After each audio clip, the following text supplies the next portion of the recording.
요즘 뉴스 보면 정말 머리가 복잡합니다. 미국 금리 인하, 환율 급등과 급락, 인플레이션 경고. 매일 쏟아지는 기사들인데 정작 내 돈과 무슨 상관인지 감이 안 오죠. 2026년 여러분 통장을 지킬 수 있을까요? 아니면 반토막 날 위험에 노출돼 있을까요? 오늘은 2026년 여러분 자산을 지키기 위해 꼭 알아야 할 핵심만 정리해 볼게요. 먼저 충격적인 숫자 하나 보겠습니다. IMF가 발표한 2026년 글로벌 경제 성장률 3.1%입니다. 2024년 3.3%에서 계속 떨어지고 있어요. 블룸버그가 전 세계 경제학자 84명 조사한 결과도 비슷합니다. 미국은 겨우 2% 성장, 물가는 2.8%까지만 떨어진다는 전망이죠. 진짜 문제는 뭘까요? 이 숫자들 뒤에 숨은 이야기입니다. 헤드라인만 보고 판단하면 10중 8구 틀립니다. 표면 아래 훨씬 복잡한 메커니즘이 돌아가고 있으니까요. 오늘 세 가지 렌즈를 드릴게요. 첫째, 경제정책의 숨겨진 의도. 둘째, 국가 간 힘의 재편. 셋째, 기술이 바꾸는 부의 지도. 이 렌즈로 보면 같은 뉴스가 완전히 다르게 읽힙니다. 그리고 이게 바로 여러분 돈을 지키는 방법입니다. 첫 번째 렌즈부터 시작하죠. 미국 경제 튼튼하다는데 왜 금리를 낮추려 할까요? 모순 같지만 여기 핵심이 있습니다. 현재 미국은 세 개 정책을 동시에 돌립니다. 관세 올려서 수입품에 세금 확 걷고, 동시에 감세로 기업 개인 부담 줄이고, 규제 완화로 기업 숨통 틔워주는 거죠. 따로따로 같지만 정교하게 맞물린 시스템입니다. 어떻게 작동하는지 볼까요? 관세 올리면 무역량 줄면서 경기가 식습니다. 작년 봄 새 관세안 발표 후 주식시장 급락한 거 기억나시죠? 하지만 동시에 관세 수입으로 국고가 채워집니다. 반대편은 어떨까요? 세금 깎아주면 기업은 투자하고 개인은 소비하면서 경기가 살아납니다. 근데 문제가 있어요. 세수 줄어서 재정적자 위험이 커지죠. 이제 보이시나요? 관세로 인한 경기 냉각을 감세로 상쇄하고, 감세로 생긴 재정 구멍을 관세 수입으로 메웁니다. 규제 완화까지 더해져 기업 효율성도 올라가고요. 새 정책이 서로를 받치는 구조입니다. 이 구조를 이해하면 왜 금리를 내리면서도 물가를 잡겠다는 말이 가능한지 보이기 시작합니다. 문제는 2026년 초 이 균형이 깨질 수 있다는 겁니다. 대법원이 현재 관세 정책의 합법성을 심사 중입니다. 위헌 판결 나오면 어떻게 될까요? 이미 거둔 관세 약 2조 달러를 돌려줘야 할 수 있습니다. 우리 돈 2,700조 원이죠. 더 심각한 건 시스템 붕괴입니다. 세금은 이미 깎았는데 관세 수입 사라지면 재정 적자가 폭발하죠.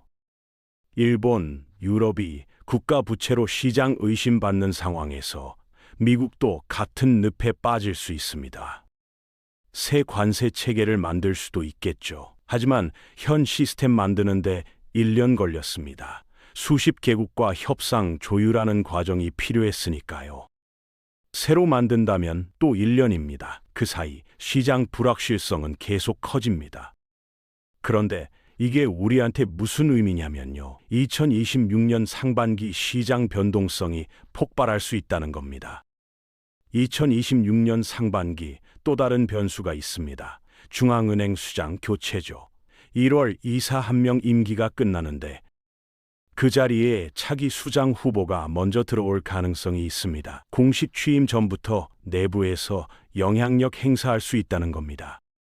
현 수장은 레임덕되고 회의실은 아수라장이 됩니다. 실제로 요즘 회의 보면 난리입니다. 금리 올려야 한다는 쪽, 내려야 한다는 쪽, 유지하자는 쪽이 첨예하게 대립 중이죠. 모건 스탠리 전망 주목할 필요가 있습니다. 2026년 중앙은행들 정책이 완화에서 정상화로 전환된다고 봅니다. 급격한 금리 인하보다 점진적 조정이 이뤄질 거라는 거죠. 도이치뱅크는 더 구체적입니다. 미국 연준은 2차례만 더 금리 내리고 장기간 동결, 유럽 중앙은행은 2027년 중반까지 금리 그대로 유지할 전망입니다. 여기서 무서운 게 뭘까요? 사람들 심리입니다. 중앙은행이 정치 눈치 본다는 인식 퍼지면 어떻게 될까요? 사람들이 생각하죠. 아, 얘들 이제 물가 관리 제대로 못하겠네. 그럼 미리 물가 오를 거라 예상하고 실제로 물가가 오르기 시작합니다. 악순환이죠.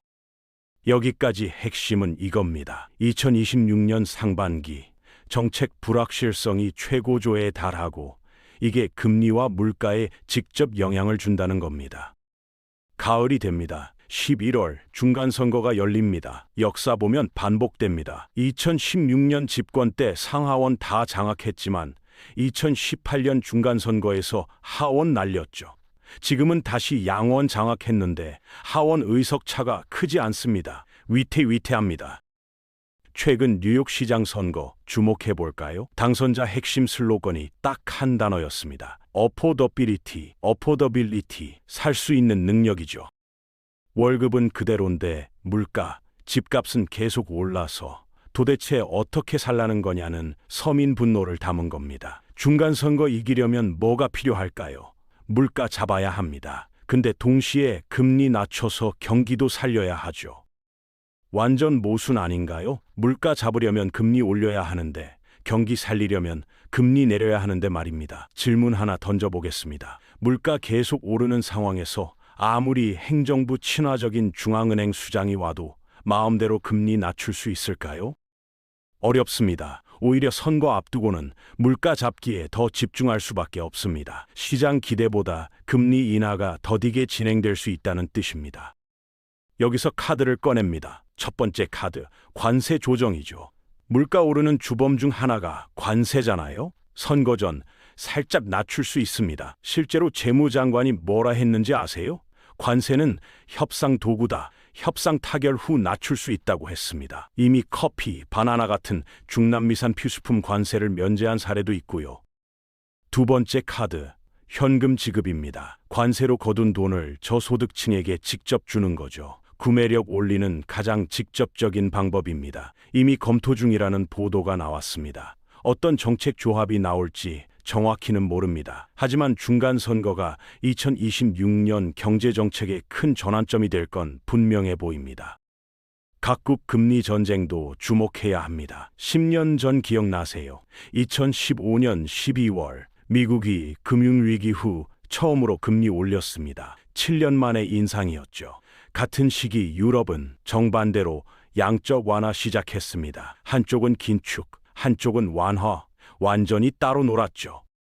2026년도 비슷한 양상입니다. 미국은 금리 내리는데 호주는 물가 압박 언급하며 금리 인상 검토를 시사했습니다. 캐나다는 금리 인하 중단해야 한다는 목소리가 나오고 유럽 중앙은행도 계속 내리던 금리를 재검토한다는 신호를 보냅니다. 한국은행은 추가 인하보다 관망 입장이고 일본은 아예 금리 인상 준비 중이죠.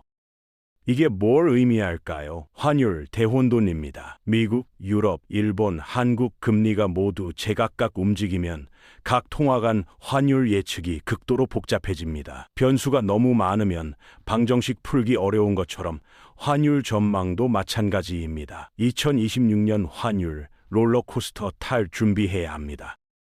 중국 얘기 잠깐 하겠습니다. 중국 위안화가 요즘 이상합니다. 올해 중반만 해도 위안 하나에 190원이었는데 지금은 210원입니다. 위안화는 보통 변동폭 작은 통화인데 이례적인 움직임이죠.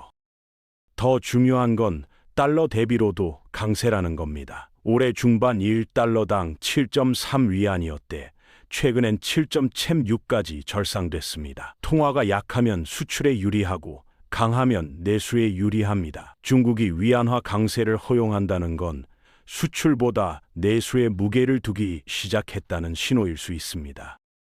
중국 내수가 강해지면 미국 입장에서는 중국 시장에 물건 팔 기회가 생깁니다. 실제로 미국 재무장관이 올해 봄 무역 재균형의 중요성을 강조했죠. 지금까지 중국이 미국에만 팔았으니 이제는 중국도 미국 제품을 사야 한다는 압박이었습니다. 완전히 현실화됐다고 보긴 이르지만 중국이 기존과 다른 경로로 움직이고 있다는 신호는 분명합니다. 일본 경우 엔캐리 트레이드 청산 문제가 다시 불거질 수 있습니다. 엔캐리란 저금리 엔화를 빌려 고수익 자산에 투자하는 전략인데요. 일본이 금리 올리면 이 포지션들이 정리되면서 글로벌 금융시장에 충격파를 보낼 수 있습니다. 자, 잠깐 정리하고 갑시다. 여기까지가 첫 번째 렌즈, 경제정책 얘기였습니다. 핵심은요, 2026년엔 관세, 금리, 선거가 복잡하게 얽혀서 시장 변동성이 커진다는 겁니다. 다음은 더 흥미로운 얘기입니다. 생산성 혁명 이야기로 넘어갑니다. 여기서 반전 하나 드리겠습니다. 1990년대 얘기인데 지금이랑 완전 비슷합니다. 당시 IT 혁명으로 생산성이 폭발했습니다. 간단히 설명할게요. 1,000만 원으로 제품 100개 만들었다고 칩시다. 개당 10만 원이죠. 12만 원에 팔면 개당 2만 원 남습니다. 그런데 기술 발전으로 같은 1,000만 원으로 1,000개를 만들게 됐습니다. 개당 10,000원으로 떨어지죠. 12만 원에 팔면 개당 11만 원이 남습니다. 거의 5배입니다. 마법이 일어납니다. 가격을 7만 원으로 확 낮춰도 개당 6만 원이 남습니다. 소비자는 싸게 사고 기업은 돈을 더 많이 법니다. 경제는 성장하는데 물가는 떨어지는 거죠. 말도 안 되는 조합이지만 실제로 1990년대에 일어났습니다. 당시 중앙은행 수장이 그린스펀이었습니다. 다른 사람들은 다 겁먹었죠. 경기 이렇게 좋으면 물가 오를 텐데 금리 올려야 하는 거 아니냐고요? 근데 그린스펀이 뭐라 했는지 아세요? 생산성 혁명 시대라 괜찮다고 했습니다. 실제로 괜찮았습니다. 신경제 시대가 열렸죠.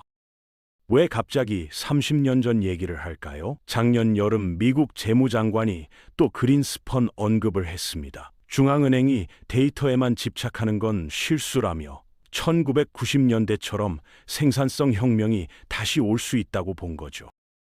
이유가 뭘까요? 빅테크들이 지금 데이터 센터, 반도체, 네트워크에 수조 달러를 쏟아붓고 있습니다. 이게 단순 투자가 아닙니다. 경제 전체 생산성을 바꿀 인프라를 까는 겁니다. 차기 중앙은행 수장 후보도 같은 관점입니다. 1990년대처럼 AI가 물가 안정과 강한 성장을 동시에 만들 수 있다고 봅니다.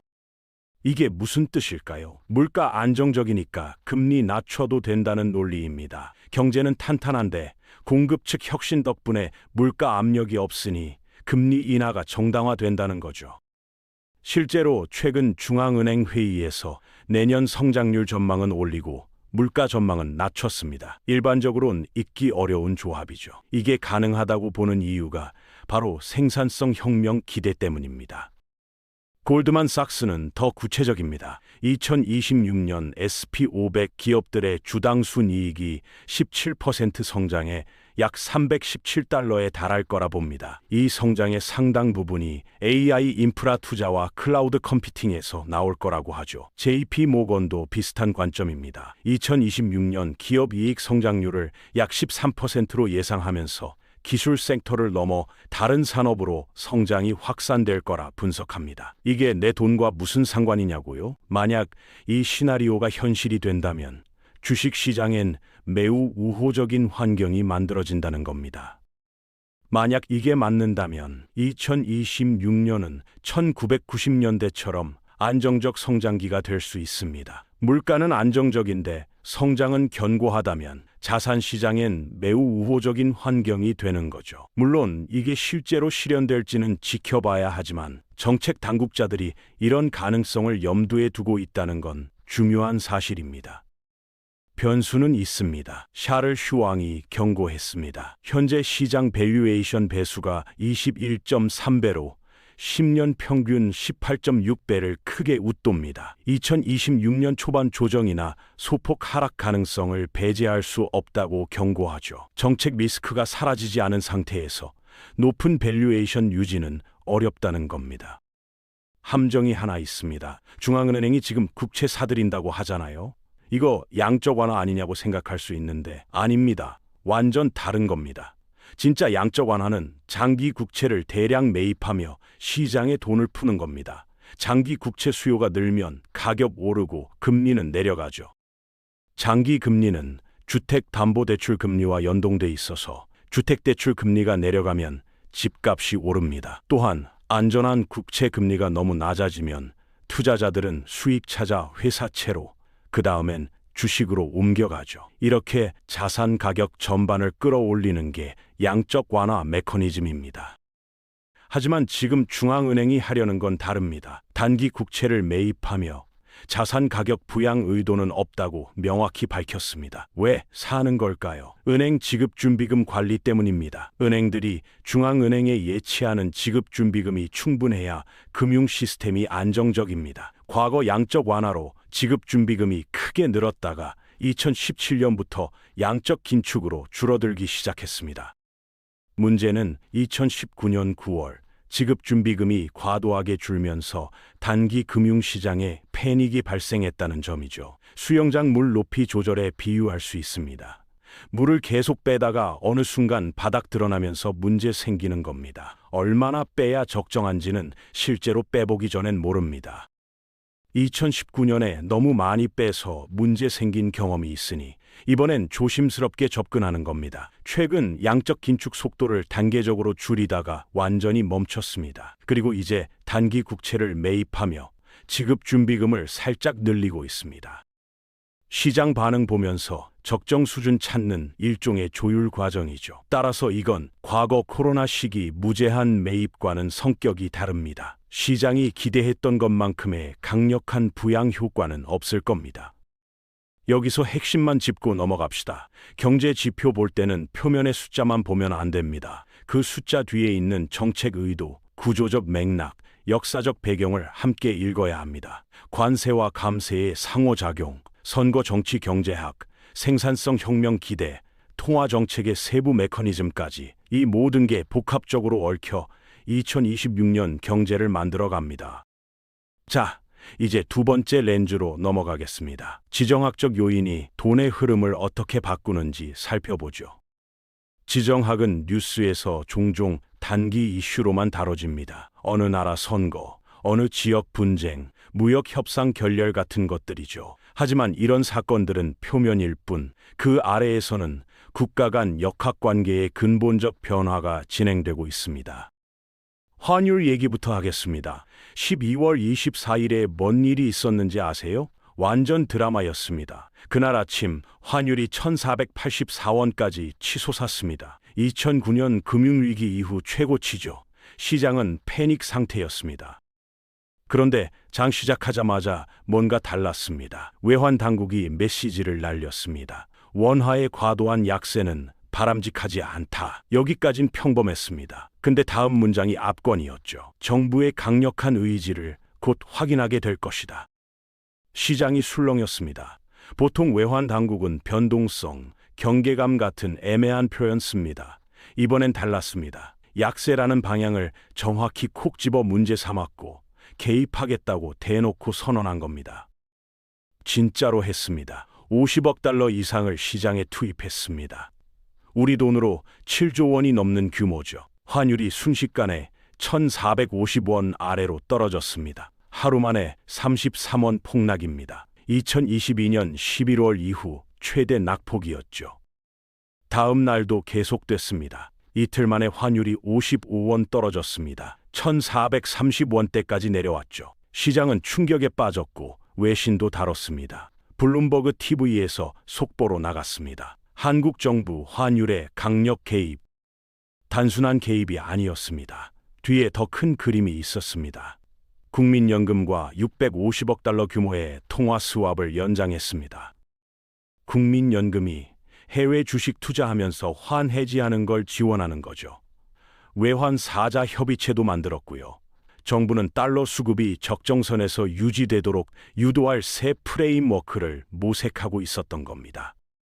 왜 이렇게까지 했을까요? 환율이 계속 오르면 수입 물가가 오르고 그럼 생활 물가가 오르고 서민 주머니가 얇아집니다. 게다가 중간재를 해외에서 사서 완제품 만드는 수출 기업들도 비용 부담이 커지죠. 수입 업체뿐 아니라 중간재 수입 의존도 높은 수출 기업까지 비용 압박받고 국내 물가와 금리도 함께 뛸 수 있다는 겁니다. 그런데 진짜 위기였을까요? 내 통장은 왜 비나요? 이 질문에 답하려면 더 깊이 들어가야 합니다. 중요한 질문 하나 하겠습니다. 진짜 위기였을까요? 아니면 과잉 반응이었을까요? 진짜 위기 신호는 따로 있습니다. 삼중 약세라는 게 있습니다. 주가 떨어지고 환율 오르고 금리 오르는 거죠. 이게 동시에 일어나면 진짜 위험합니다. 외국 돈이 썰물처럼 빠져나가는 겁니다. 자본이 대규모로 빠져나갈 때는 주가 하락, 환율 상승, 금리 상승이 동시에 나타납니다. 외국 투자자들이 대거 이탈한다면 주식과 채권을 모두 팔고 원화를 달러로 바꿔 빠져나가죠. 이 과정에서 주가는 폭락하고 환율은 급등하며 채권 가격이 떨어지면서 금리가 급등하는 겁니다. 그때 상황을 보겠습니다. 환율 높았죠? 금리도 올랐죠? 그런데 주가는요? 오히려 상승세였습니다. 패턴이 안 맞습니다. 이건 자본 유출과는 다른 패턴입니다. 더 결정적인 지표가 있습니다. CDS 프리미엄이죠. 이게 국가 부도 위험에 대한 보험료 같은 건데 나라가 위험할수록 보험료가 높아집니다. 과거 사례를 보면 2015에서 2016년 중국 리스크 때 82를 넘었고 코로나 때는 53 정도, 3년 전 레고랜드 사태 때는 78까지 올랐습니다. 그때는요, 19 수준이었습니다. 거의 최저치입니다. 외국 투자자들이 한국의 부도 위험을 거의 느끼지 않는다는 의미죠. 그렇다면 환율 상승과 금리 상승은 어떻게 설명해야 할까요? 자본 유출보다는 중앙은행 정책 기대의 변화로 봐야 합니다. 한국은행은 다른 선진국과 다릅니다. 네 가지를 봅니다. 경제 성장률, 물가 상승률, 가계부채, 환율. 선진국 중앙은행은 주로 성장과 물가만 보는데 한국은행은 금융 안정과 환율까지 고려해야 하죠. 올해 5월을 돌이켜보면 성장률 전망이 0.78%로 매우 낮았습니다. 2020년 코로나 때 다음으로 낮은 수준이었습니다. 물가는 1.95% 수준으로 안정적이었고 부동산 대책으로 가계부채 위험도 일단 차단했으며 환율도 1347원까지 내려와 있었죠. 이런 상황에서는 금리 내려야 맞습니다. 실제로 많은 전문가가 하반기 추가 인하를 예상했습니다. 하지만 12월에는 상황이 완전히 바뀌었습니다. 환율이 1470원까지 올랐고 부동산 시장이 다시 불안해져 추가 대책이 나왔으며 물가가 2.38%까지 올랐습니다. 환율 상승이 수입 물가를 밀어올린 겁니다. 성장률은 어떻게 됐을까요? 상반기 추경과 반도체 수출 호조로 올해 전망이 0.8%로 개선됐고 내년 전망은 1.82%가 나왔습니다. 나쁘지 않은 수준이죠. 정리하면 환율, 가계부채, 물가는 금리 인하를 어렵게 만들고 성장률은 굳이 금리를 내릴 필요가 없을 정도로 나아졌습니다. 시장에서 금리 인하 기대가 사라졌고 채권 시장에서 미리 내려갔던 금리가 다시 올라온 거죠. 채권 시장은 중앙은행 움직임을 선행해서 반영합니다. 금리 내릴 것 같으면 미리 내려가서 기다리고 분위기 바뀌면 다시 올라오죠. 중앙은행이 기준금리 변경하지 않았는데도 시장 금리가 오른 이유입니다. 따라서 현 상황은 자본 유출로 인한 삼중 약세가 아니라 통화정책 기대 변화로 인한 것으로 봐야 합니다.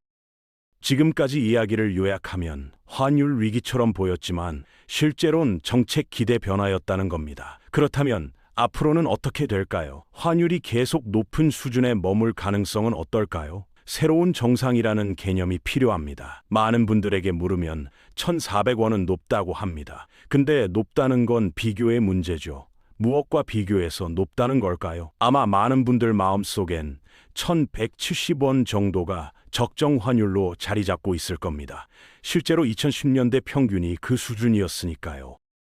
문제는 1,170원 수준으로 돌아가지 않고 높은 수준이 오래 지속되면 어떻게 될까요? 마치 안경 쓰고 생활하다 보면 안경 쓴 게 정상이 되듯이 기준 자체가 바뀔 수 있습니다. 정확히 1,470원이 새 기준이라고 단정할 수는 없습니다. 하지만 과거 1,170원 수준으로 돌아가긴 매우 어렵다고 봐야 합니다. 무엇이 달라졌을까요? 크게 세 가지 변화가 있습니다. 첫째, 개인들의 해외 투자가 크게 늘었습니다. 미국 주식 투자가 대중화됐죠. 둘째, 기업들의 해외 직접 투자가 증가했습니다. 관세 리스크 피하기 위해 현지 공장 건설을 늘리고 있습니다. 셋째, 정부도 향후 10년간 약 2천억 달러를 해외에 투자하기로 했습니다. 가계, 기업, 정부라는 경제 3주체가 모두 해외 투자를 늘리고 있습니다. 과거에도 해외 투자가 있었지만 지금처럼 광범위하게 일반화된 적은 없었습니다. 여기에 대중무역 흑자가 계속 줄어드는 구조적 변화도 있고요. 이런 요인들이 장기적으로 환율을 높이는 압력으로 작용합니다. 새로운 정상은 맞는 것 같습니다. 과거보다 높은 수준에서 새로운 적정 환율이 형성될 겁니다. 다만 정확히 어느 수준인지는 시간을 두고 지켜봐야 하죠. 중요한 건 높은 환율이 반드시 나쁜 것만은 아니라는 사실입니다. 과거 한국은 대외 순채무국이었습니다. 달러 빚이 더 많았던 거죠. 이런 상황에서 환율이 급등하면 재앙입니다. 달러로 빌린 돈을 갚아야 하는데 환율이 오르면 상환 부담이 폭증하니까요. 하지만 2014년 이후 한국은 대외 순채권국으로 전환됐습니다. 현재 순대외 금융자산이 약 1조 달러를 넘습니다. 채권에서 채무를 뺀 순자산이 플러스라는 의미죠. 개인 차원에서 생각해보면 미국 주식이나 미국 국채를 보유한 분들은 환율이 오르면 자산 가치가 늘어납니다. 기업도 해외 공장이나 해외 자산을 가지고 있으면 환율 상승이 마냥 불리하지만은 않습니다. 일본을 보면 2000년대부터 해외 투자가 활발해지면서 순대외 금융자산 비중이 현재 GDP 대비 82%에 달합니다. 한국은 2015년부터 빠르게 증가해 현재 52%를 넘었습니다. 2009년 일본 수준까지 올라온 겁니다. 해외 투자가 일시적 현상일까요? 추세적으로 계속될까요? 추세적으로 늘어날 가능성이 높습니다. 다만 오해하지 말아야 할 점이 있습니다. 환율 상승이 좋다는 건 아닙니다. 환율이 오르면 금리 인하가 어려워지고 물가가 올라갑니다. 고금리, 고물가 상황에서 서민 경제는 어려워집니다. 달러 자산을 많이 가진 서민은 많지 않으니까요. 균형 잡힌 시각이 필요합니다. 환율 상승을 국가 부도의 징조로 과도하게 걱정할 필요는 없지만 그렇다고 좋은 것도 아닙니다. 다만 과거보다 환율 상승의 리스크가 일정 부분 줄어들었다는 점은 인정해야 합니다.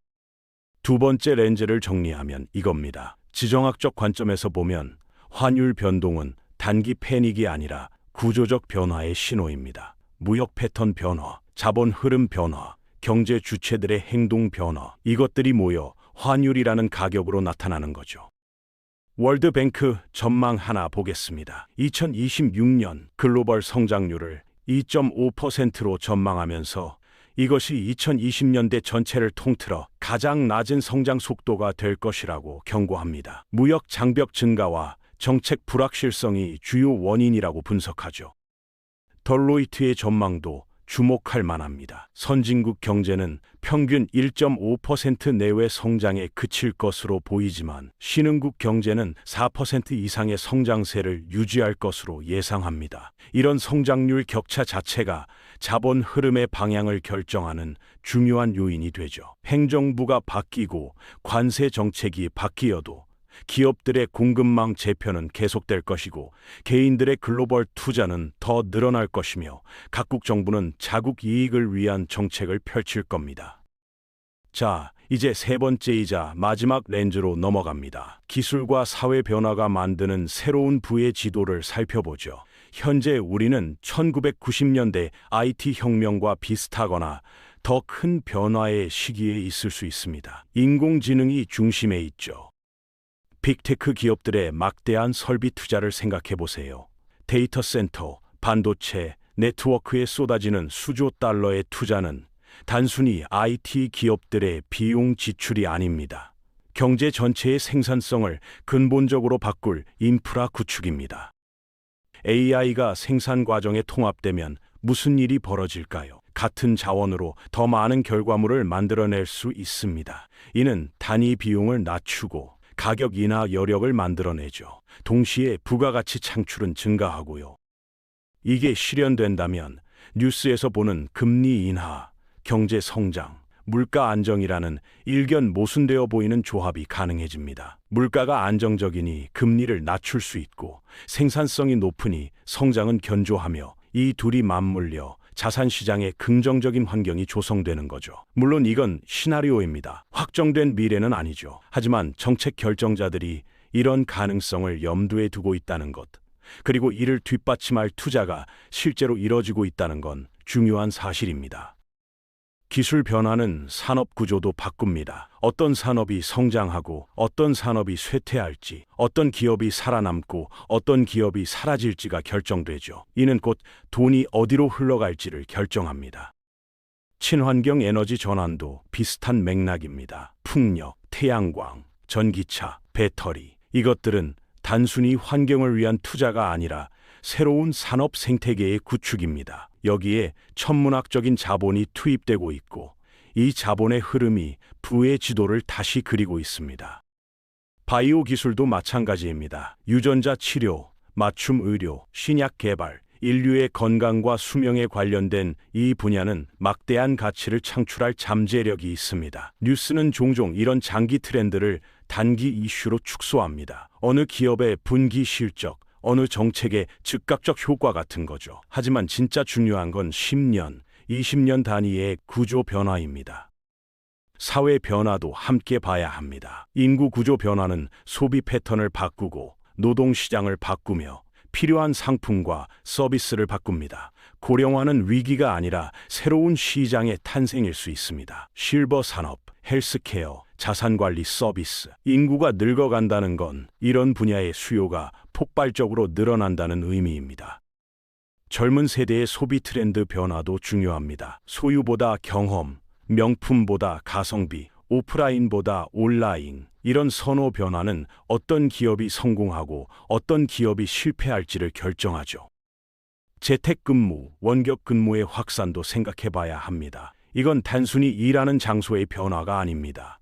부동산 수요의 지역 분포를 바꾸고 도시 계획을 바꾸며 교통, 외식, 의류 등 연관 산업에 연쇄 영향을 미칩니다. 뉴스는 이런 변화들을 개별 사건으로 보도합니다. 하지만 이것들은 모두 연결돼 있습니다. AI 발전은 재택근무를 더 효율적으로 만들고 고령화는 헬스케어 기술 수요를 높이며 젊은 세대의 가치관 변화는 친환경 산업을 성장시킵니다. 자, 이제 세 가지 렌즈를 모두 봤습니다. 여기서 한번 종합해 볼까요? 이제 세 가지 관점을 종합해 보겠습니다. 경제정책의 숨은 의도, 지정학적 구조 변화, 기술과 사회의 대전환. 이 세 가지는 독립적이지 않습니다. 서로 영향을 주고받으며 복잡하게 얽혀 있습니다. AI 발전이라는 기술 변화는 생산성을 높여 물가를 안정시키고 이는 통화 정책에 영향을 줍니다. 통화 정책 변화는 환율과 자본 흐름에 영향을 미치고 이는 다시 무역과 지정학적 역학관계를 바꾸죠. 또 다른 예를 들면 관세 정책이라는 경제 정책은 기업들의 공급망 재편을 촉발하고 이는 해외 직접 투자 증가로 이어져 환율 구조를 바꿉니다. 환율 변화는 물가에 영향을 주고 이는 다시 통화 정책을 제약합니다. 2026년 뉴스를 읽을 때 하나의 헤드라인만 보면 안 됩니다. 그 헤드라인이 이 세 관점 중 어디에 해당하는지, 다른 요소들과 어떻게 연결되는지를 함께 봐야 합니다. 금리 인하 뉴스를 봤다면 왜 금리를 내리는지 물어야 합니다. 경기가 나빠서인지, 생산성 향상으로 물가가 안정되어서인지, 정치적 압력 때문인지, 같은 금리 인하라도 이유에 따라 의미가 완전히 다릅니다. 환율 상승 뉴스를 봤다면 자본 유출 때문인지, 통화 정책 기대 벼다 배문인지, 구조적 변화 때문인지 구분해야 합니다. 원인이 다르면 대응도 달라져야 하니까요. 기업 실적 뉴스를 봤다면 그게 단기 이벤트 때문인지 장기 트렌드의 일부인지 파악해야 합니다. AI 관련 기업의 실적 호조는 단기 호재가 아니라 10년 트렌드의 시작일 수 있습니다. 정리하겠습니다. 2026년부의 시나리오를 이해하는 건 단순히 경제 지식을 쌓는 게 아닙니다. 경제, 지정학, 기술과 사회가 복합적으로 얽힌 거대한 흐름을 읽어내는 사고의 틀을 갖추는 겁니다. 뉴스의 표면을 넘어 심층을 파고드는 이 통찰이야말로 불확실한 미래를 주체적으로 준비하고 새로운 기회를 포착할 수 있는 가장 강력한 무기입니다. 이렇게 질문하세요. 이 뉴스는 경제, 지정학, 기술과 사회 중 어떤 영역의 변화를 반영하는지, 다른 영역과 어떻게 연결되는지, 단기 변동인지, 장기 트렌드인지, 표면의 숫자 이면에 무엇이 있는지. 이런 질문을 습관화하면 같은 뉴스를 봐도 다르게 보입니다. 혼란스러운 정보의 홍수가 아니라 의미 있는 신호들의 패턴이 보이기 시작할 겁니다. 오늘 제시한 프레임워크는 2026년만을 위한 게 아닙니다. 앞으로 다가올 모든 변화의 시대를 이해하고 대응하는데 필수적인 생각의 도구입니다. 매일 아침 뉴스를 켤 때 이제는 다르게 보이기 시작할 겁니다. 금리 인하 기사 하나에도 정치의 숨은 의도가 보이고, 환율 변동 뉴스에도 국가 간 힘의 재편이 읽히며, 기업 실적 발표에도 10년 뒤 부의 지도가 그려질 겁니다. 뉴스를 수동적으로 받아들이는 게 아니라 능동적으로 해석하고 연결할 때 비로소 우리는 미래의 주인이 될 수 있습니다. 2026년 혼란 속에서 기회를 발견하는 사람과 그저 휩쓸리는 사람, 그 차이는 바로 이 세 개의 렌즈를 가졌느냐 아니냐에서 갈립니다. 이런 경제 프레임워크를 계속 함께 공부하고 싶다면 구독 버튼 한번 눌러주세요.